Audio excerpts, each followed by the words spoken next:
Ya, saudara, akun hacker bernama Bjorka membuat heboh publik di Indonesia. Sejumlah data pribadi dari pejabat publik sampai dokumen sangat rahasia untuk presiden diduga bocor.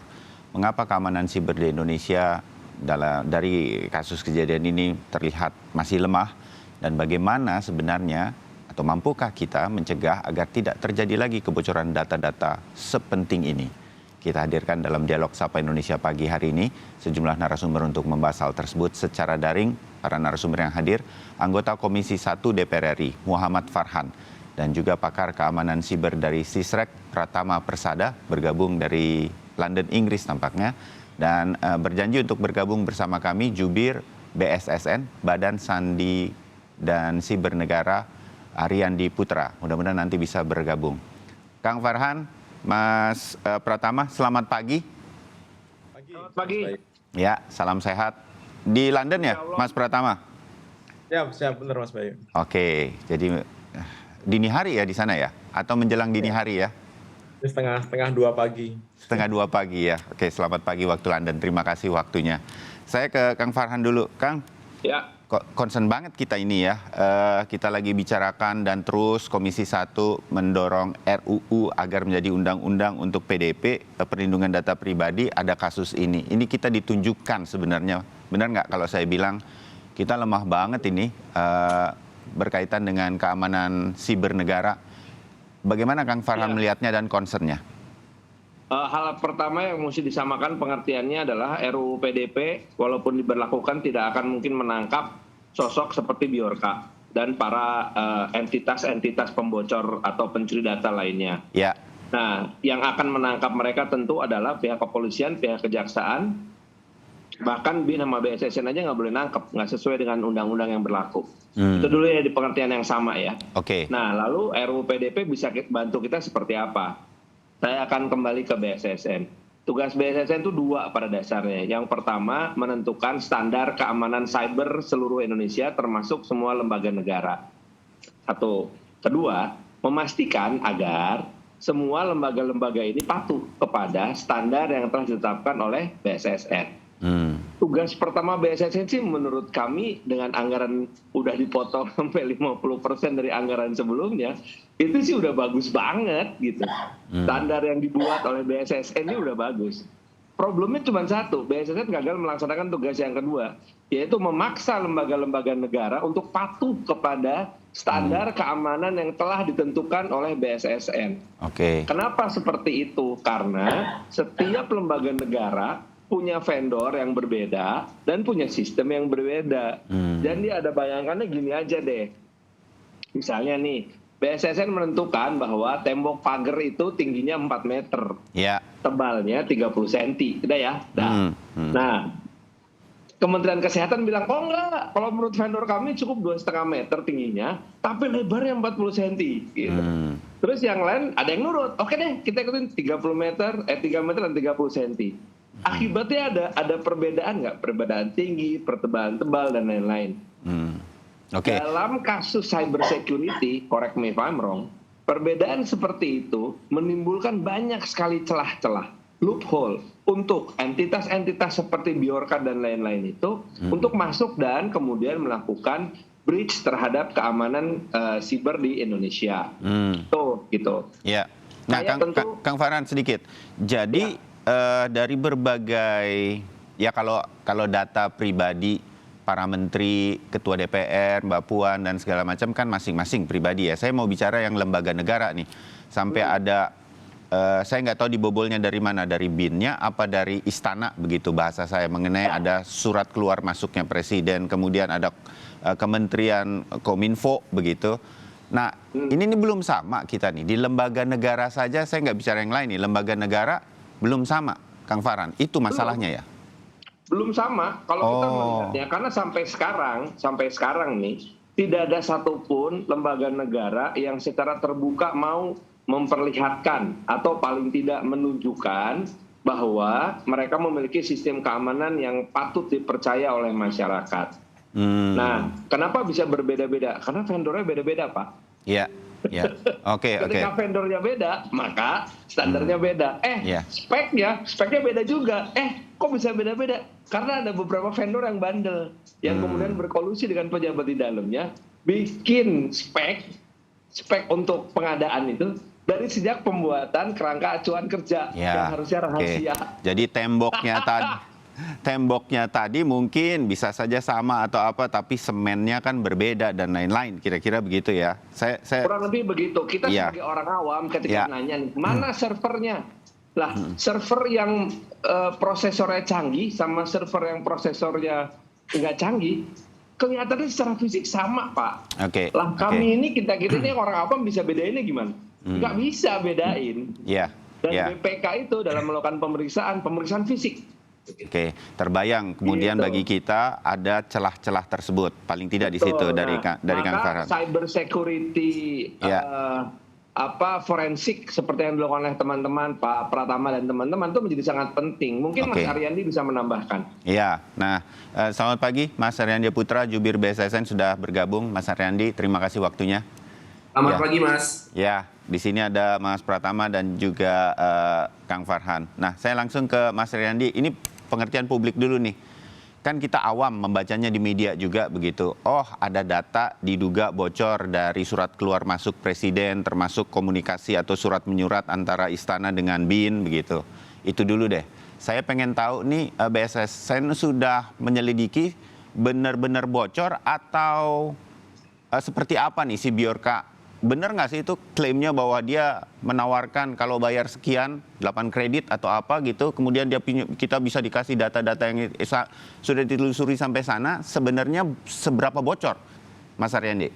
Ya, terima kasih Mas. Saya perlu jawab pertama bahwa kita harus mengenal dulu dan memberikan informasi kepada masyarakat apa itu deep web dan dark web. Jadi kalau kita analogikan deep web dan dark web itu kan seperti pasar gelap di dunia nyata ya. Jadi tidak bisa kita percaya 100% kebenarannya. Nah, kami dari BSSN senantiasa melakukan validasi terhadap risiko-risiko ancaman yang ada.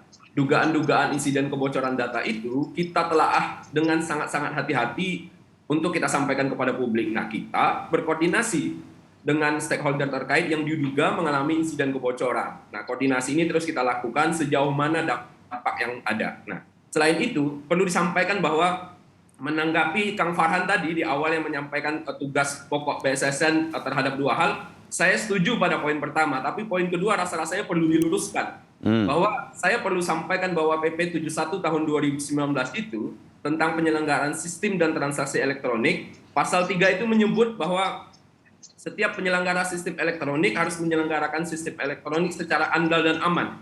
Ada dua kata penting di sana, andal dan aman. Jadi kalau berbicara bahwa BSSN memiliki kewenangan terbatas, kita mengirimkan notifikasi setiap saat kepada institusi terkait. Nah, perlu kita sampaikan, dan ini kita sudah sampaikan di DPR Kang Farhan, bahwa hanya 5-10% notifikasi kita ditindaklanjuti oleh stakeholder terkait. Nah, itu kan artinya bahwa tahan Kang Farhan. Artinya ada masalah dengan kepatuhan. Lah, benar, ada masalah dengan kepatuhan bahwa keamanan siber kita itu tidak benar-benar tinggi dan terjaga dengan baik. Nah, kita juga butuh dukungan dari Komisi 1 untuk memberikan kewenangan itu, Kang Farhan. Sedikit. Dari lembaga-lembaga tersebut. Oke, sedikit. Mas Ariandi tahan sedikit. Kang Farhan singkat menanggapi itu, kenapa Kang Farhan? Ya, ini bukan masalah BSSN tidak melaksanakan pekerjaan. Kalau Mas Ariandi, saya udah bilang, BSSN udah benar. Notifikasinya cuma berapa yang dipatuhin? 5-10% kan? Artinya yang nggak benar siapa? BSSN-nya atau yang nggak patuhnya? Yang nggak patuhnya menurut saya, begitu kan? Oh, jadi BSSN-nya udah benar. Saya berani ngomong kalau begitu. Kalau saya berani ngomong. Oke. Tahan Kang Farhan, Mas Ariandi. Oleh lembaga-lembaga itu. Kita juga tahun 2021 kita sampaikan laporan monitoring traffic kita tuh 1,6 miliar anomali traffic. Nah, itu terus kita sampaikan kepada publik. 2022 nanti kita akan publish lagi. Nah, persoalannya adalah keamanan siber itu tanggung jawab siapa sih? Kita sampaikan dengan tegas bahwa keamanan siber itu merupakan tanggung jawab bersama. Kalau notifikasi yang dikirimkan oleh BSSN itu mengenai anomali trafik dan ketidakwajaran lalu lintas trafik itu kita sampaikan ke semua stakeholder. Terbayang, 5-10% terbayang. yang diindahkan. Saya menangkapnya Mas Ariandi dan Kang Farhan ini sama sebenarnya pointersnya dan tidak salah pengertiannya bagi saya dan mudah-mudahan juga pemirsa Sapa Indonesia Pagi. Sedikit saja, tolong jawab pertanyaan saya, seberapa jauh kebocorannya? Mengkhawatirkankah kebocoran? Ini saya mengambil yang paling tinggi deh. Surat Presiden dengan BIN, Badan Intelijen Negara itu seberapa bocor? Memang benar-benar bocor atau hanya misalnya ketahuan keluar masuknya tapi isinya nggak bisa diketahui oleh si Biorka? Itu dulu Mas, bisa dijawab nggak? Kita sudah koordinasi dengan penyelenggara sistem elektronik, kita sudah mitigasi isunya dengan Sekretariat Negara. Nah, investigasi sedang kita lakukan, Mas. Jadi penanganan dalam setiap insiden itu kan berbeda-beda. Nah, prosesnya masih terus dilakukan, validasinya kita lakukan, kita mau lihat. Jadi kita sangat hati-hati untuk melihat dan menyampaikan kepada publik. Oh, oke. Karena kan persepsi publik akurat 100%. Sedang dalam proses. Ya, nanti tolong disampaikan kepada kami karena persepsi publik, wah surat-suratnya bocor gitu. Saya pengen tahu itu seberapa bocor sebenarnya, kan jangan-jangan cuma sebuah gertakan. Betul dia bisa masuk sampai ke ngelihat surat ada keluar masuk atau apa yang sebetulnya pun itu very confidential, tetapi benar-benar suratnya bisa dibaca nggak gitu loh kira-kira kan. Nanti mudah-mudahan nanti bisa disampaikan sehingga publik nih nggak terlalu lewat begitu bayangannya. Kan saya juga awam mengenai hal ini. Nah, saya ke Mas Pratama sedikit. Mas, berarti nih memang kitanya yang belum siap begitu. Dari Kang Farhan dan juga dari Mas Ariandi udah disuruh ada semacam spek yang harus dipenuhi, nggak dipenuhi. Itulah celah-celah yang kemudian membuat bocor begitu data-data penting di negara. Diduga ya, sampai seberapa jauh bocornya itu yang kita tunggu nanti hasil dari BSSN. Mas Pratama, apa menurut Anda yang harus kemudian ini harus gimana gitu?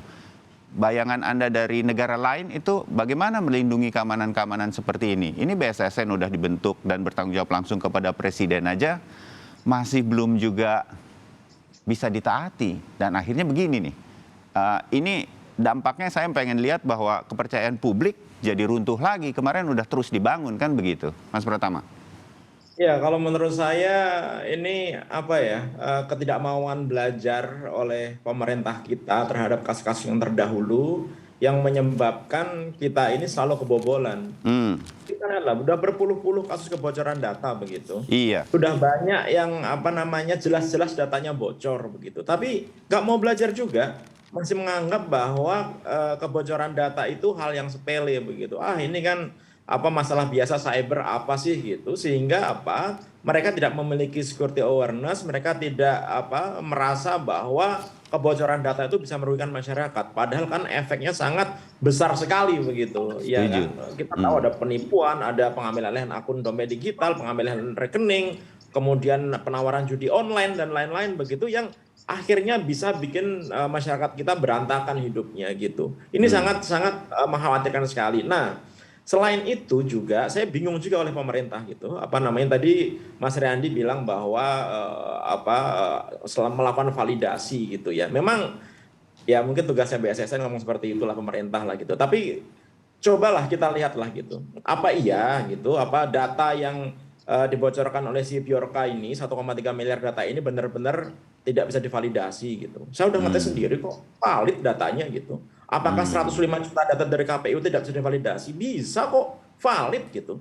Yang jadi masalah itu adalah sumber datanya itu dari mana? Ini yang agak membingungkan gitu. Bagaimana ceritanya Kominfo begitu yang memaksa kita untuk melakukan registrasi SIM card di tahun 2018 begitu ya kan? Kemudian setelah kita registrasi SIM card, operator melakukan verifikasi ke Dukcapil, akhirnya teraktivasi nomornya, kemudian datanya itu disimpan di mana ya, masa Kominfo nggak tahu itu loh. Kan nggak ngerti ini gitu. Bahkan sampai saat ini saling menyalahkan, saling ngeles gitu loh. Ini bagaimana tata kelola pemerintahan kita, bagaimana tata kelola data pribadi masyarakat kita gitu. Kalau nggak tahu tempatnya penyimpanan datanya, gimana mau melakukan digital forensik, bagaimana mau melakukan pengecekan terhadap jejak digital si hacker ini begitu, ya kan?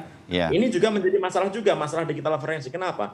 Karena sejak apa namanya seringnya terjadi kebocoran data di Indonesia gitu, selalu terjadi koordinasi antara Kominfo, BSSN, Cybercrime Mabes Polri, PSE terkait dan lain-lain begitu melakukan audit, tapi hasilnya tidak pernah sekalipun disampaikan ke publik.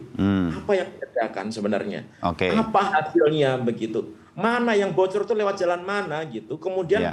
apa langkah mitigasinya gitu lah. Ini yang menjadi korban kan masyarakat, Mas Bayu gitu. Ya. Itu kalau bos-bos di atas nggak ngerasa itu, mungkin apa namanya ketipu 1.500.000 dianggapnya biasa aja gitu, mungkin nggak pernah gitu. Tapi di bawah ini yang mereka harus apa namanya terpaksa ikut judi online, pinjaman apa namanya online ilegal gitu. Ya, ya. Harus, apa namanya rugi 300.000, 500.000 itu kan merugikan sekali gitu loh. Dan itu banyak sekali loh yang menerima apa dampak itu gitu. Ya. Ini Oke. menurut saya harus segera diperbaiki lah. Oke. Apa namanya jangan saling nyalah-nyalain. Ini aneh nih kalau saling nyalah-nyalain. Ya, Nyalahin BNN. kita dapat poinnya bahwa ini sudah terjadi begitu. Saya ingin membacakan yang Harian Kompas tulis hari ini dan menjadi headline di Harian Kompas hari ini di 12 September ya. Buat pengertian kita semua bahwa ini khusus untuk Biorka saja nih. Udah konyol betul sebenarnya kita.